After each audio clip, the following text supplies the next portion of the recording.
First of all, I hate to say I told you so, but I told you so. AAA is such fire right now that after Raw, they literally showed Mask versus Mask. If you have not been watching AAA, it's absolutely free on YouTube. Please do me a favor and go watch it. I'm not even affiliated or anything, guys. I'm just telling you it is like the best of the best. So go watch it. It's free. If you haven't watched that, I hope you watched it after Raw. And if you still haven't watched Raw yet, sorry, it was earlier today, so spoiler alert, we're talking about Raw right now. The night started with Jacob Fatu finally acknowledging Roman Reigns. It was actually very well done the way that they did it. Jay yapped his mouth a little bit.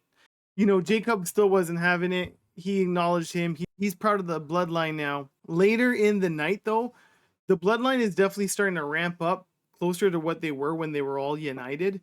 At one point backstage, we did see all of the gang looking at a TV. They saw Cody Rhodes. Roman Reigns looked at Jay and said, "You've had gold before. Now it's time for you to win the tournament, King of the Ring, that is, and get this title." Basically saying that they want to basically run SmackDown and Raw. So we're going to have to see how that plays out when Jay has his match.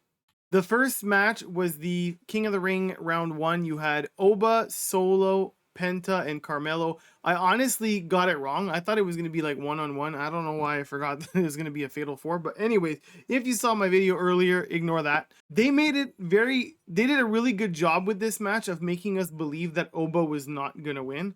They often had him outside of the ring, and I was getting worried. I was like, they're going to do it, you know, find a way that he's not in the ring and someone else wins. But in the end, even after Tonga took him out, Solo and him tag teamed him, got put over the barricade. Oba came back, Oba won, and Oba is going to the semifinals. So he's one step closer to becoming our champion and not only our ruler. After the match, he even told Brock Lesnar that it didn't matter if he took him down because he's still here and he's still moving forward. I love it for him. After that, Sol Ruka came out really quickly and told us that she's going to be a fighting champion. That's it.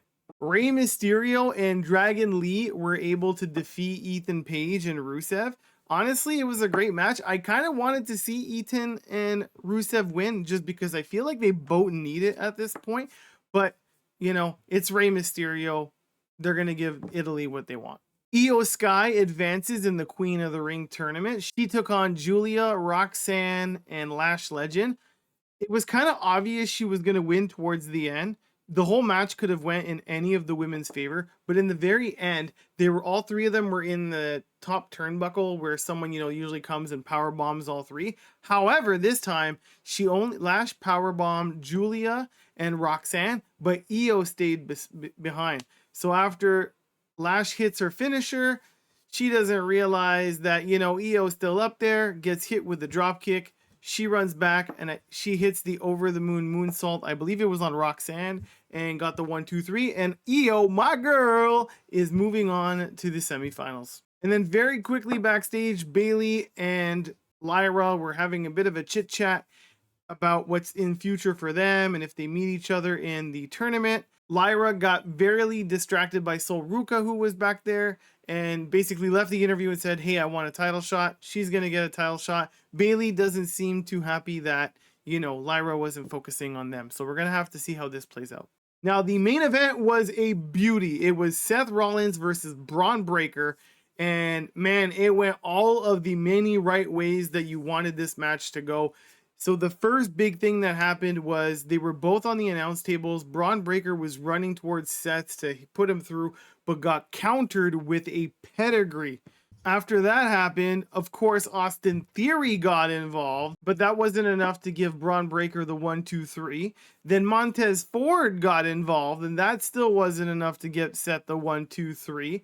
Then Paul Heyman got involved by putting Bron Breakker's leg on the rope, and then Seth rolled out of the ring to go after Paul Heyman, and Bron Breakker came out of nowhere because he was going to spear Seth and missed. Then Bron Breakker took Paul Heyman right out, threw him through a barricade. In that time, Seth Rollins smartly grabbed a tag team title. Bron came back in the ring to spear Seth Rollins, not realizing he was holding a title, and speared right into the title.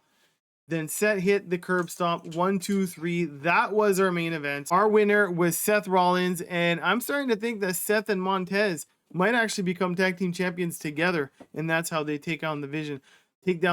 But don't worry, there's gonna be big things for Bron. I just think the Vision itself is done, and I've said this for a while now, and I think that's how it's gonna go.